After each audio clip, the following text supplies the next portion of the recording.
Hello दोस्तों, आज है 6 जून और हम आर्टिकल डिस्कस कर रहे हैं द हिंदू। तो आज हमारे पास 3 आर्टिकल है डिस्कस करने के लिए। तो सबसे पहले आज का कोर्स देखेंगे।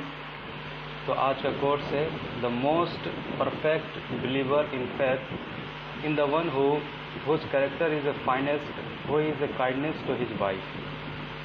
तो ये कहा जा रहा है प्रॉफिट मोहम्मद सल्लल्लाहु अलैहि वसल्लम।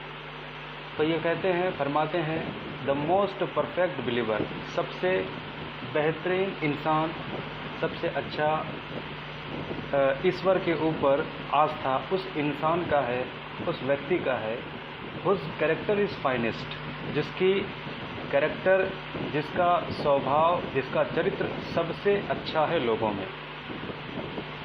उस इंसान का ईश्वर के ऊपर आस्था सबसे अच्छा, सबसे मजबूत है, सबसे बेहतरीन इंसान है वो, जिसका कैरेक्टर, जिसका चरित्र सबसे बेहतर है। ये फाइनेस्ट वो is a kindness to his wife, और जो अपने वाइफ के प्रति, अपनी बीवी के प्रति दयालु है, काइंडनेस है और उसके प्रति रिस्पॉन्सिबल है। तो देखिए कितना खूबसूरत मैसेज है। प्रॉफिट मोहम्मद सल्लल्लाहु अलैहि वसल्लम क्या फरमाते हैं कि आपका स्वभाव सबसे अच्छा है तो आप सबसे परफेक्ट इंसान हैं। और दूसरा, आपका स्वभाव तब तक अच्छा नहीं माना जाएगा जब तक कि आपका स्वभाव आपके घर में सबके साथ अच्छा ना हो। और घर में भी सबसे पहले माँ बाप, बीवी, ठीक है, आपके बारे में सबसे ज़्यादा आपके माँ बाप जानते हैं। तो आप बाहर में हो सकता है लोगों से आप अच्छा स्वभाव करते हो, अच्छे से बात करते हो, आप अच्छा रिस्पॉन्स करते हो, लेकिन ये भी पॉसिबल है कि आप उसके उल्टा घर में आप किसी को अच्छा रिस्पॉन्स नहीं करते, अच्छे से बात नहीं करते, होता है अक्सर। तो ऐसे इंसान को कहा जाएगा कि वो बनावटी ज़िंदगी जी रहा है, वो परफेक्ट इंसान नहीं है। और इंसान तब तक अच्छा नहीं बन सकता जब तक कि वो घर में घर वालों के साथ सबसे पहले वो अच्छा ना हो, और घर वालों में सबसे पहले अपने माता पिता और सेकंड अपनी वाइफ, ठीक है। तो उसके साथ क्या सलूक है, क्या उनके साथ उनका व्यवहार है, तो ये तय करेगा कि वो सोसाइटी के लिए, समाज के लिए सबसे बेहतरीन इंसान में, सबसे बेहतरीन इंसान में उसकी गिनती तब होगी जब घर वालों के साथ उसका व्यवहार सबसे अच्छा होगा। तो आई होप ये कोर्स आपको समझ में आया और ये क्या मैसेज था। तो सबसे पहले आर्टिकल्स हम डिस्कस करेंगे सोशल मीडिया के ऊपर। तो साइंस एंड टेक्नोलॉजी, और इसमें आप ये आर्टिकल्स कवर होगा जीएस पेपर 3 में, और social media platform arbiters of the truth. तो देखिए सबसे पहली बात ये है कि डोनाल्ड ट्रंप ने एक ट्वीट किया था। तो उस ट्वीट के ऊपर ये कहा गया ट्विटर के द्वारा कि ये सत्य नहीं है, ठीक है। तो क्या एक सोशल मीडिया प्लेटफॉर्म के द्वारा कहा जाना किसी भी कमेंट को लेकर, किसी भी पोस्ट को लेकर ये सच नहीं है, ये सही है या गलत है? तो इस आर्टिकल में ये टॉपिक हम डिस्कस करेंगे, ठीक है। उन्होंने क्या ट्वीट किया उससे कोई फ़र्क नहीं पड़ता, लेकिन बात ये है क्या सोशल मीडिया ये जज कर सकता है कि आपके पोस्ट को, हमारे पोस्ट को क्या सोशल मीडिया डिफ़ाइन करेगी कि ये सही है या गलत है, ठीक है। तो इसका पक्ष में क्या आर्टिकल्स है और इसके निगेटिव में क्या आर्टिकल्स है और इसका कंक्लूजन क्या है, तो ये बात था। तो देखिए सबसे पहली बात इसके फेवर में अगर आर्टिकल हम बात करें, तो इससे पहले ये जान लें कि ट्रंप ने क्या कहा। ट्रंप ने कहा कि सोशल मीडिया प्लेटफार्म को ट्रंप ने ये चेतावनी दी कि वो सोशल मीडिया को एग्जीक्यूटिव ऑर्डर के द्वारा गवर्न करने के काम करेंगे, यानी कि वो सोशल मीडिया को एग्जीक्यूटिव के माध्यम से उसको गवर्न करेगी। ये सोशल मीडिया को इन्होंने एक वार्निंग दी, ठीक है। तो अब हम देखेंगे कि पॉजिटिव निगेटिव इसका आर्गूमेंट्स क्या है। तो सबसे पहली बात पॉजिटिव देखिए कि क्या होना चाहिए। देखिए पहली बात यह है कि सोशल मीडिया एक प्राइवेट प्लेटफॉर्म है, ठीक है। एक प्राइवेट प्लेटफॉर्म है किसी इंडिविजुअल के द्वारा जो इसका ऑनर होता है और उसकी टीम काम करती है, have a right to choose content. तो अब प्राइवेट प्लेटफॉर्म में चूँकि गवर्नमेंट एंटिटी नहीं है, तो इनके पास ये अधिकार है कि ये पोस्ट को, कंटेंट को चूज कर सकती है, ठीक है, क्योंकि ये प्राइवेट प्लेटफॉर्म है, एक गवर्नमेंट एंटिटी नहीं है, गवर्नमेंट रेगुलेशन इनके से बाहर है, प्राइवेट है। तो ये क्या कर सकती है, अपने पोस्ट को, ये कंटेंट को वो चेक कर सकती है कि क्या राइट है और क्या रॉन्ग है, ठीक है। तो ये पहला इनके पक्ष में ये आर्गुमेंट है। दूसरा कि देखिए क्या है कि जब भी हम और आप फेसबुक पर जब अपना अकाउंट बनाते हैं तो कई सारे टर्म और कंडीशन को हम एक्सेप्ट करते हैं। तो टर्म और कंडीशन को एक्सेप्ट करने का मतलब क्या है कि जो भी उस अकाउंट में जिसमें आप बना रहे हो, इसका मतलब ये है कि उसका जो भी टर्म और कंडीशन है, जो पॉलिसी है, आप पहले ही इस बात को मान चुके हो, यानी कि आप इस बात को एग्री करते हो कि एक आपका एक पहले से कॉन्ट्रैक्ट हो चुका है। तो गोया कि कहने का मतलब यह है कि फिर सोशल मीडिया को ये भी हक है कि वो कंटेंट जो आप करते हैं, जो भी गलत होता है, अगर वो रेगुलेट करती है तो ये एक गलत नहीं है, क्योंकि आपका और हमारा जब हम अकाउंट बनाते हैं तो एक कॉन्ट्रैक्ट दोनों के बीच में हो जाती है, ठीक है। तो उनकी पॉलिसी को हमें फॉलो करना पड़ता है, एक्सेप्ट करना पड़ता है। तीसरी बात यह है कि देखिए क्या है कि अब है क्या कि सोशल मीडिया का मिसयूज बहुत होता है, ठीक है। बहुत सारे लोग अलग अलग आइडियोलॉजी के, अलग अलग जो नफ़रत फैलाने का जो लोग काम करते हैं, सोसाइटी की हार्मोनी ख़राब करने के काम करते हैं। तो जो सोशल मीडिया को प्लेटफार्म बना करके जो इस तरीके से मिसयूज करते हैं, फेक अकाउंट बना करके और बहुत सारे तरीके से जो है वो मिसयूज करते हैं। तो अब क्या होगा, सोशल मीडिया अगर इस चीज़ को वो क्या कर सकती है, वो फैक्ट चेक कर सकती है, कंटेंट चेक कर सकती है, पोस्ट को एक्सेप्ट नहीं कर सकती है, डिलीट कर सकती है, रिमूव कर सकती है। तो अब ये चीज़ जो है सोशल मीडिया के पास जो है होना चाहिए। तो ये एक बात है कि मिसयूज भी करने से रोक सकती है, मिसयूज करने से भी जो है इसका उपयोग कम हो सकता है अगर सोशल मीडिया फैक्ट चेक करती है, पोस्ट चेक करती है, अगर परमिशन अप्लाई करती है इस चीज़ को लेकर, ठीक है। और दूसरा इसके पक्ष में, इसके निगेटिव में क्या मतलब, इसके खिलाफ क्या आर्गूमेंट दिया जाता है कि वो फैक्ट चेक नहीं कर सकती। तो सबसे पहली बात यह है कि ये जज करने का अधिकार सोशल मीडिया को किसने दे दिया कि क्या सही है और क्या गलत है कि नहीं। आप और हम क्या पोस्ट करते हैं ये जज कौन करेगा, ये जज वो कैसे करेंगे, क्या क्राइटेरिया होगा, क्या आपका पोस्ट सही है या गलत है, ठीक है। क्योंकि एक प्राइवेट एंटिटी है, कुछ लोग के द्वारा रेगुलेट किया जाता है। तो कहने का मतलब है आपका पोस्ट सही है या गलत है, वो उनके आइडियोलॉजी और उनके जो है कह ले कि उनके प्रॉफिट के ऊपर ये तय होता है कि वो क्या सही क्या गलत।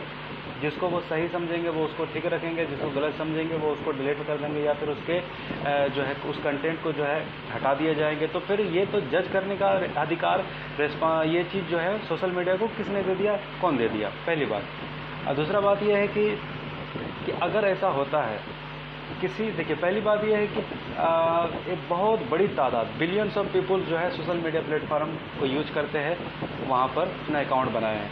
तो कहने का मतलब है अगर किसी के, पहली बात यह है कि नहीं कर सकते, मतलब हर एक पोस्ट को चेक करना, फैक्ट चेक करना ये पॉसिबल है ही नहीं। इतना बड़ा जो है सिस्टम, रेगुलेटरी सिस्टम हो ही नहीं सकता है, ये पॉसिबल नहीं है। और अगर आप ये करते भी है, फैक्ट चेक करते हुए, तो ऐसा मतलब ये होता है कि कुछ ही पोस्ट को आप चेक कर पाएंगे, कुछ ही व्यक्ति विशेष की पोस्ट को चेक कर पाएंगे। तो अगर आप ऐसा करते हैं, किसी पोस्ट को इंडिविजुअली अगर कहते हैं कि ये गलत है या फिर उसको आप हटाते हैं, तो इसका मतलब ये हो गया कि आप उस व्यक्ति और उसके जो है लिए आप बाइसनेस कर रहे हैं, आप गलत चीज़ कर रहे हैं कि आप किसी इंडिविजुअल को टारगेट कर रहे हो। मतलब आप चाहते हो कि आप उस इंडिविजुअल के अकाउंट को जो है गलत तरीके से आप मिस इंटरप्रेट कर रहे हो, उसको गलत तरीके से इस्तेमाल कर रहे हो, ठीक है। तो ये एक बात होगा कि बाइसनेस हो जाता है, किसी एक व्यक्ति विशेष के लिए हो जाता है, ठीक है। और तीसरी बात है कि ट्रांसपेरेंसी का अभाव है। जानते हैं हम लोग कि ट्रांसपेरेंसी, कई सारे ट्रांसपेरेंसी का अभाव है। जैसे कि जैसे ट्रांसपेरेंसी में एक एग्जांपल मैं देता हूँ, जैसे व्हाट्सएप की एग्जांपल देता हूँ। व्हाट्सएप में क्या होता है कि फेक न्यूज़ फैलाया जाता है, बहुत ज़्यादा फेक न्यूज़ फैलाया जाता है। और जो व्हाट्सअप जो इस्तेमाल करने वाले जो हमारे ख़ास तौर से भारत जैसे जो 50 करोड़ से ज़्यादा यूजर्स है, अब रूरल एरिया में यूजर्स जो है बहुत ज़्यादा है जो व्हाट्सअप का इस्तेमाल करते हैं, और ये लोग बहुत ही कम पढ़े लिखे लोग होते हैं। होता यह है कि फेक न्यूज़ को बनाया जाता है और इस व्हाट्सएप पर जो है बहुत तेज़ी से रेगुलेट होता है, और इसके वजह से सोसाइटी का हार्मोनी बिगड़ जाता है। और देखा जाता है कि 70 से ज़्यादा लिंचिंग हमारे देश में हुई थी, और 70 में से 60 to 70% लिंचिंग जो है सिर्फ फेक न्यूज़ की वजह से हुई थी। और ये फेक न्यूज़ कहाँ से आया था? ये व्हाट्सएप यूनिवर्सिटी या व्हाट्सएप यूनिवर्सिटी से ये चीज़ पैदा हुआ था। तो अब सवाल ये है कि ये 50 करोड़ लोग जिनके पास ये फैक्ट चेक करने का और ये इतने रिस्पॉन्सिबल नहीं होते, वो कोई भी वीडियो आता है फटाक से शेयर कर देते, और इस तरीके से एक बहुत बड़ा जो है सोसाइटी का और हमारे देश का जो है हार्मोनी ख़राब हो जाता है। तो इसका प्लेटफॉर्म व्हाट्सएप क्या होता है कि अब जब हम उससे कहते हैं कि आप ट्रांसपेरेंसी लाइए, आप हमें बताइए कि ये पोस्ट कहाँ से ओरिजिनेट हुआ और इसको सबसे पहले किसने पोस्ट किया, तो व्हाट्सएप जो है इस बात को वो नहीं तय करती है, वो नहीं बताती है। वो कहती है हमारा इंड टू इंड इंक्रिप्शन होता है। आप देखिएगा, आप किसी को मैसेज जब भेजते हैं तो आपके व्हाट्सएप पर लिखाता है, आपके पेज पर लिखाता है इंड टू इंड इंक्रिप्शन। इसका मतलब ये है कि आपका और जिस व्यक्ति को आपने मैसेज भेजा, ये दोनों के बीच में इंड टू इंड इंक्रिप्शन एक लॉक है, ठीक है। और ये लॉक जो है वही खोल सकता है, यानी कि जिसको आपने मैसेज भेजा है, ठीक है। कोई तीसरा व्यक्ति नहीं देख सकता है, उसको चेक नहीं कर सकता है। तो इंड टू इंड किसी व्यक्ति के साथ जब आप मैसेज सेंड करते हैं तो इनक्रिप्ट हो जाती है। तो ये बात वो कहती है कि हम उसको नहीं देख सकते। तो कहने का मतलब है कि एक ट्रांसपेरेंसी की जो बात होती है कि ये चीज़ जो है हमको इसका अभाव मिलता है, ठीक है, इससे पता चलता है। एक फेक न्यूज़ फैला दिया जाता है और फिर वो कई जो है लंबा टाइम तक जो है चलता रहता है। इसके वजह से जो है एक बहुत बड़ा जो है कह लें कि सोसाइटी की हार्मोनी ख़राब हो जाती है। तो ट्रांसपेरेंसी का अभाव है, ट्रांसपेरेंसी आनी चाहिए। और चौथी बात है कि देखिए कई बार जो सुप्रीम कोर्ट कहती है, हमारी कोर्ट कहती है, दुनिया भर के कई सारे कोर्ट में जब कहा जाता है कि आप जो है अकाउंटेबल बनिए, ठीक है, रेस्पॉन्सिबल बनिए, कि जो ऐसी स्थिति पैदा होती है फेक न्यूज़ को जो है प्रोपगेट किया जाता है, आप उस फेक न्यूज़ को ट्रेस कीजिए और हमारी सरकार के साथ, गवर्नमेंट के साथ कोलैबोरेट करके उसको हेल्प कीजिए, क्राइम को रिड्यूस करने में आप हमारा सपोर्ट कीजिए। तो देखिए उस टाइम सोशल मीडिया अकाउंट क्या कहती है? उस टाइम कहती है कोर्ट को, सुप्रीम कोर्ट को कहती है, हाई कोर्ट को कहती है कि हम तो सिर्फ जो है प्लेटफॉर्म प्रोवाइड करने वाले हैं, यानी कि हम तो सिर्फ प्लेटफॉर्म प्रोवाइड करते हैं, इससे ज़्यादा हमारी कोई अकाउंटेबिलिटी नहीं होती। हम सिर्फ प्लेटफॉर्म प्रोवाइड करने वाले हैं, पीपुल को जो है सिर्फ जो है एक स्थान प्रदान कर रहे हैं, इससे ज़्यादा हमारी रिस्पॉन्सिबिलिटी है। देखिए अभी क्या हो गया कि अब ऐसी कंडीशन में ये कहती है कि हम सिर्फ प्लेटफॉर्म प्रोवाइड करने वाले हैं, लेकिन अब यहाँ पर जो देखा जा रहा है कि वो फैक्ट चेक करने की बात करती है या इंडिविजुअल की चेक करने की बात करती है, ये चीज़ जो है गलत हो जाता है। तो कहने का मतलब ये है कि इसको इम्पॉर्टेंट है। कंक्लूजन में ये बात समझ लें कि अब क्या है कि ट्रांसपेरेंसी सबसे इम्पॉर्टेंट है, ट्रांसपेरेंसी आनी चाहिए। और ट्रांसपेरेंसी के लिए हमें सबसे पहले जो कई सारी बातें हम यहाँ पर देखें तो फ्रीडम ऑफ स्पीच के भी खिलाफ है, ठीक है, एक्सप्रेशन के फ्रीडम ऑफ स्पीच और एक्सप्रेशन के भी ये बात जो है सही नहीं है, ठीक है। तो इसका कंक्लूजन ये है कि ट्रांसपेरेंसी को लाना चाहिए। Law finds failings to remove content, और जिस तरीके से जो कंटेंट जो सोसाइटी की हार्मोनी ख़राब करती है, तो ऐसे कंटेंट को रेगुलेट करने का जो है कुछ ना कुछ जो है अकाउंटेबल इन कंपनियों को, फेसबुक, ट्विटर, व्हाट्सएप, इंस्टाग्राम, इन लोगों को बनना चाहिए, ठीक है, अकाउंटेबल इन लोगों को होना चाहिए। तो ये था पूरा आर्टिकल्स। आई होप ये आर्टिकल्स आपको समझ में आया, ठीक है। तो अब हमारा दूसरा आर्टिकल है। तो दूसरा आर्टिकल है हमारा, ये जीएस पेपर 3 में है, ठीक है। तो a right time to shift form gears, ठीक है, a right time to shift form gears. तो ये टॉपिक कवर करता है relating to intellectual property rights, ठीक है। GS paper 3 intellectual property rights को ये कवर करता है। तो देखिए सवाल क्या है कि ग्लोबल मार्केट ऑफ फार्मास्यूटिकल, ये तकरीबन कितना है? जो फार्म कंपनियां हैं, जो दवाई निर्माता कंपनियां हैं, ग्लोबली अगर देखा जाए तमाम कंपनियों को अगर हम ऐड कर दें तो सारी कंपनियों को मिला करके तकरीबन 110 लाख करोड़ का इनका बिजनेस होता है। ठीक है, दवाई कंपनियों का जो दवाई बनाती है 110 लाख करोड़ का इनका ग्लोबल मार्केट है, करंट की बात कर रहे हैं। ठीक है, और तकरीबन प्रोडक्ट की बात करें तो 1.7% प्रोडक्ट जो है प्रोवाइड कराती है पूरे वर्ल्ड को ये। ठीक है, प्रोडक्ट के मामले में। और इसमें से तकरीबन जो है सिर्फ 50% फार्मास्यूटिकल कंपनियां जो है ये इंटेलेक्चुअल प्रॉपर्टी राइट में है, यानी कि पेटेंट में है, पेटेंट किए हुए है, यानी कि इनके पास इनका इंटेलेक्चुअल प्रॉपर्टी राइट्स है, यानी कि उस मेडिसिन को सिर्फ 50% जो कंपनियों को पेटेंट दिया गया है यही कंपनियां केवल उस दवाई को बना सकती है जो पेटेंट उनके पास है। जिसके पास पेटेंट उस दवाई की नहीं है वो नहीं बना सकते। और तकरीबन 50% जो है दवाइयाँ विदाउट पेटेंट या फिर कह रहे जेनरिक मेडिसिन के रूप में जो है बनाई जाती है। ठीक है, तो पेटेंट के लिए इन्होंने खर्चा करते हैं तकरीबन कह लें कि 50 लाख। ठीक है, 50 लाख करोड़, 50 लाख करोड़ इनका इन्वेस्ट होता है ब्रांड नेम्स प्रोडक्ट जो 50% जो पेटेंट होता है। ठीक है, तो अब सवाल ये है कि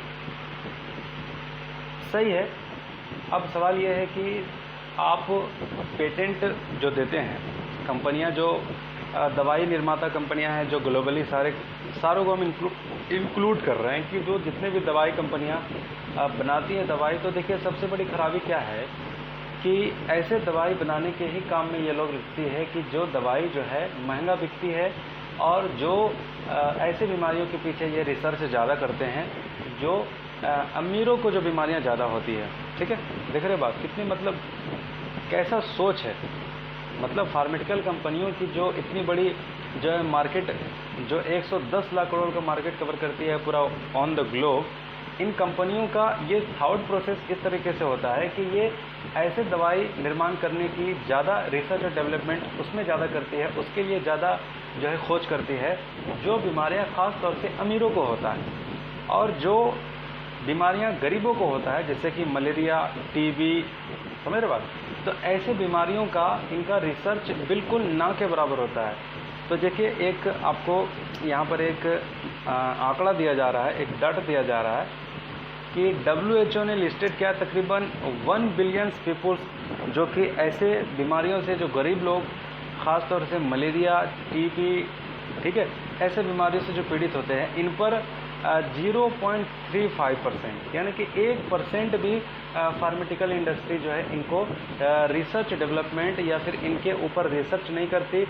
ज़्यादा से ज़्यादा इनके लिए वैक्सीन, मेडिसिन्स और ये सब जो है इनको पर बहुत ही कम ध्यान दिया जाता है। इसको ईजिली ट्रीट करने के लिए इन पर लापरवाहियाँ ज़्यादा की जाती है क्योंकि ये गरीब लोगों को बीमारियाँ ज़्यादा होती है और गरीब लोगों के पास उतना पैसा नहीं होती है कि वो उन महंगी दवाइयों को खरीद करके वो इलाज कर सके। और प्लस देखिए, यानी कि कहने का मतलब है कि पूरा प्रॉफिट बेस जो है इनका पूरा अटेंशन होता है कि सिर्फ प्रॉफिट कमाया जाए। एक होना चाहिए जो अपने अंदर जो एक कह ले कि अपने काम के प्रति जो निष्ठावान होना चाहिए, जो अंदर से जो इंसान को ये झंझोड़ता है, जो निकलता है कि हमारी जो रिस्पॉन्सिबिलिटी है उसको ऐसे किया जाए कि उसमें जो है हमारा जो हमारा स्वार्थ है वो तो, जो मेहनत है वो तो है, लेकिन प्लस सोसाइटी के लिए भी कुछ सोचे, सोसाइटी के लिए भी, गरीब लोगों के लिए भी जो हमारे ऊपर जो रिस्पॉन्सिबिलिटी, जो हमारी काबिलियत है उसके हिसाब से उनको भी फ़ायदा होना चाहिए। तो ऐसा जो है इन लोग नहीं सोचते। इन लोगों का देखिए कैसा सोच होता है। 1 बिलियन पीपल तकरीबन ऐसे लोग हैं जो ऐसे बीमारियों से प्रभावित होते हैं जिनके ऊपर 0.35% जो है इंडस्ट्रियाँ जो हैं दवाई निर्माता कंपनियां रिसर्च करती है, 0.1% भी नहीं। और इनके ऊपर देख लीजिए, जैसे कि एग्जांपल आपको दिया गया है कि मलेरिया, टीबी, ठीक है, जो कि बहुत तेज़ी से फैल रहा है। तकरीबन जो है इससे 2.25 लाख लोग जो है हर साल भारत में डेथ हो जाते हैं। इनके ऊपर जो है 0.12% से भी कम खर्च किया जाता है और इनके ऊपर रिसर्च पर भी बहुत कम खर्च होता है। ठीक है, तो ये बात कही जा रही है। तो कहने का मतलब ये है कि ऐसी लापरवाहियाँ जो देखने को मिलती है ये इस वजह से मिलती है कि लोग जो है प्रॉफिट बेस काम करते हैं, केवल अपने स्वार्थ के लिए काम करते हैं। ठीक है, अब तो इस इस चीज़ को टैगल कैसे कर सकते हैं, मतलब कहने का कि इससे आगे उठ करके सोसाइटी के लिए, मतलब गरीबों के लिए क्या मतलब हम स्टेप ले सकते हैं। तो सरकार देखिए क्या ले स्टेप ले सकती है कि जो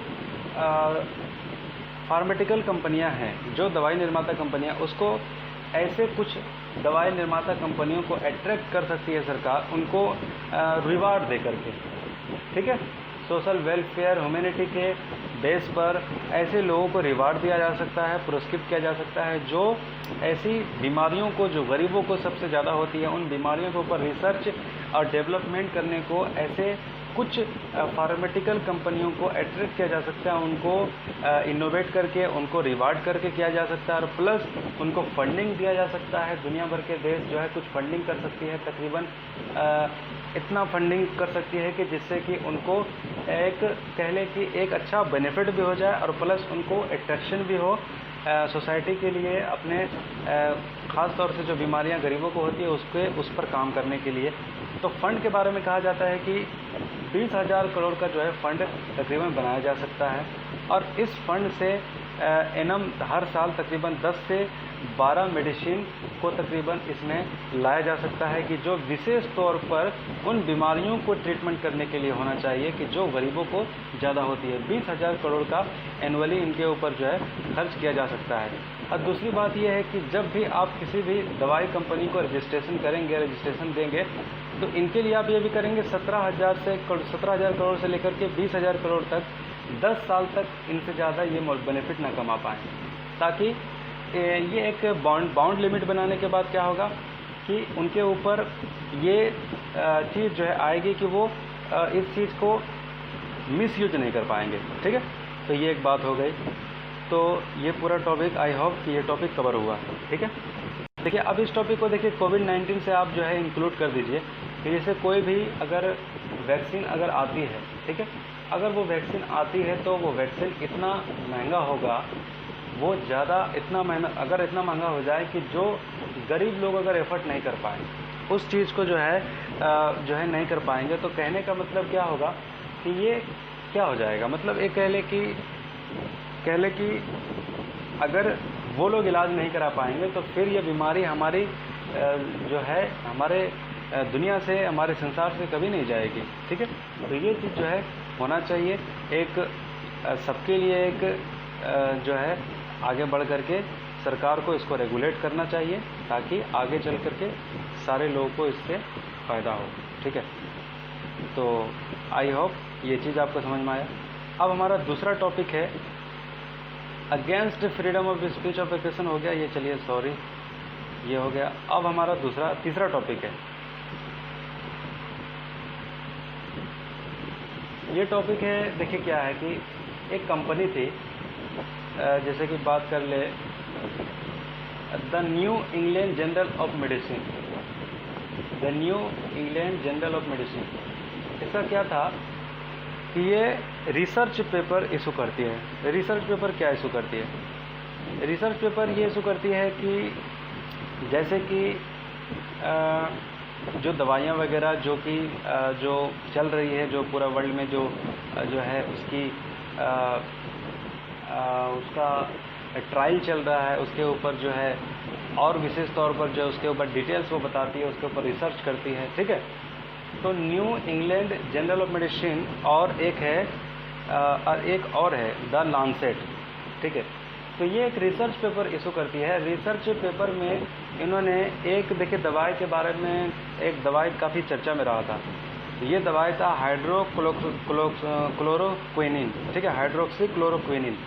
तो ये दवाई जो है काफ़ी चर्चा में रही थी। इसको लेकर के ये ट्रंप अमेरिका जो है हमसे ये दवाई मांग रही थी, जो ये दवाई हमने दिया भी था, और साथ ही साथ कई सारे देशों को भी ये दवाई दी थी। भारत इस दवाई का सबसे बड़ा उत्पादक है, ठीक है, और ये दवाई विशेष तौर पर मलेरिया में जो है काम आती है।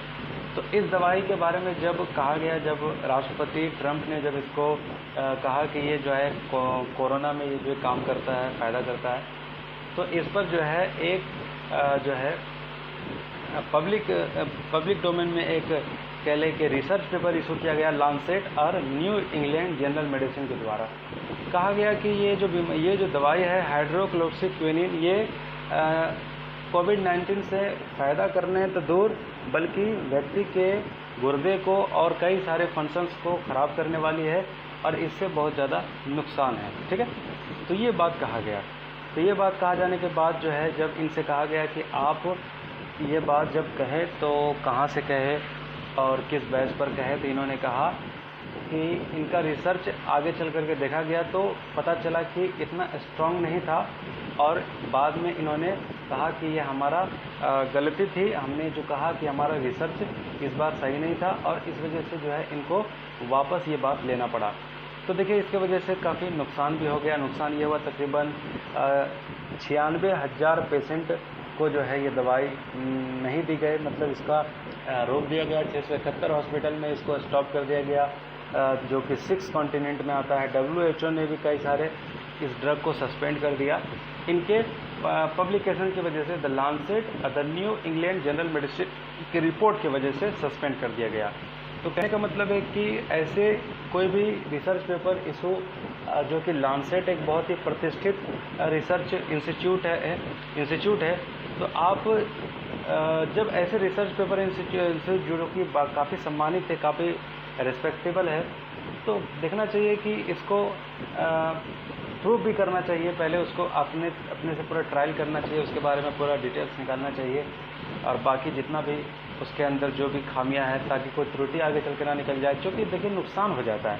अब देखिए ये दवाई को अगर फ़ायदा है कि नुकसान है ये तो नहीं कह सकते, लेकिन आपने बाद में ये भी कह दिया कि ये दवाई जो है इसके बारे में हमारी रिसर्च जो है कंप्लीट नहीं थी, हमारे पास पूरा पक्का सबूत नहीं था। ठीक है, रिसर्च पेपर आपने इशू कर दिया और कई सारे लोग रोक भी दिए और फिर बाद में आपने कहा कि हमारे पास पूरा पक्का इन्फॉर्मेशन, पक्का रिसर्च हमारा जो है नहीं था।